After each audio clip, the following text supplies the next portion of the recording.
안녕하세요. 소리책입니다. 오늘 소개드릴 책은 끌리는 사람은 1%가 다르다입니다. 이민규 지음, 더난출판에서 나온 책입니다. 이 책은 행복한 인간관계를 위한 팁이 25가지 들어있습니다. 우리 삶의 모든 일 뒤에는 다른 사람들과의 관계가 시줄과 날들처럼 얽혀있기 때문에 삶이 만족스럽지 않다면 제일 먼저 사람들과의 관계를 돌아보라고 이야기합니다. 총 3장으로 구성되어 있는데요. 1장 모든 선택에는 끌림이 있다. 2장 끌림을 유지하는 1%의 차이. 3장 끌리는 사람은 이렇게 관계를 유지한다입니다. 칭찬 방법을 바꾸면 관계가 달라진다. 다른 사람을 칭찬하는 방식이나 횟수의 변화를 주는 것만으로도 얼마든지 자신의 삶을 바꿀 수 있다. 당신이 매력적인 이성을 만나 그에게 호감을 사고 싶다면 그에게 끊임없이 찬사를 늘어놓는 것이 가장 효과적인 방법이라고 생각할지 모른다. 그런데 그것은 생각처럼 효과가 없다. 그보다 더 효과적인 방법이 있다는 사실을 재치 있게 증명해낸 실험이 있다. 첫 번째 조건에서는 지적이고 말솜씨가 좋으며 호감이 가는 인상을 갖고 있다는 말로 계속 칭찬하게 했다. 두 번째 조건에서는 지적이지 못하고 말주변도 없으며 피상적이다라는 식으로 처음부터 끝까지 나쁘게 말하도록 했다.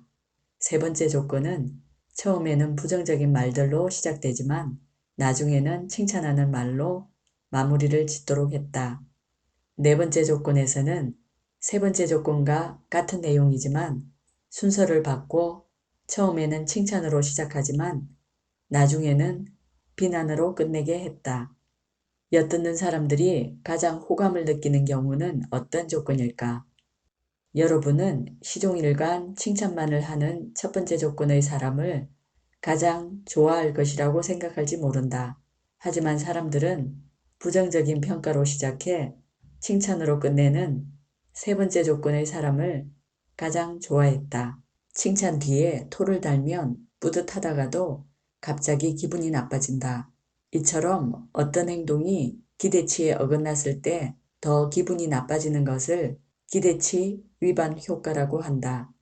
기껏 칭찬을 하고 끝에 가서 비난을 하는 것은 나무에 올려놓고 흔드는 것과 같고 좋은 말로 시작했다 불쾌한 말로 끝내는 것은 주었던 물건을 다시 뺏는 것과 같다.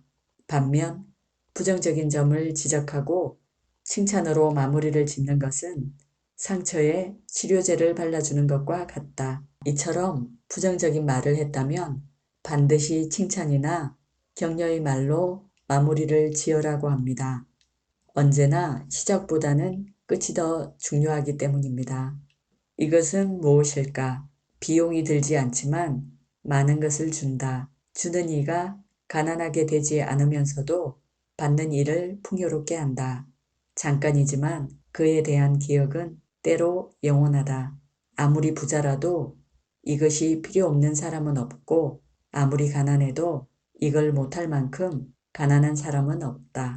가정엔 행복을 더하고 사업엔 촉진자가 되고 친구 간엔 우정을 돈독하게 만든다. 피곤한 자에겐 휴식이 되고 좌절한 자에겐 용기를 주며 슬퍼하는 자에겐 위로가, 번민하는 자에겐 자연의 해독제가 된다. 돈을 주고 살 수도 없으며 빌릴 수도 없고 훔칠 수도 없다. 이것은 바로 미소라고 합니다. 랍비 S.R. 허쉬의 글이었습니다. 콤플렉스를 건드리면 돌 붙여도 돌아선다. 무슨 말을 해도 다 받아줄 것 같은 성인군자도 화를 낼 때가 있다. 돌부처 같은 사람도 어떤 부분을 건드리면 견디지 못하는 경우가 있다. 사람이라면 누구나 절대로 자극받고 싶지 않은 민감한 부분, 즉 그 사람만의 콤플렉스를 갖고 있다. 한비자는 군주를 설득하는 과정의 어려움을 다룬 세남편에서 상대의 치부를 건드리면 결코 그를 설득할 수 없음을 영린지화로 경고했다. 용이란 원래 순한 동물이다. 길을 잘 들이면 사람이 타고 다닐 수도 있다.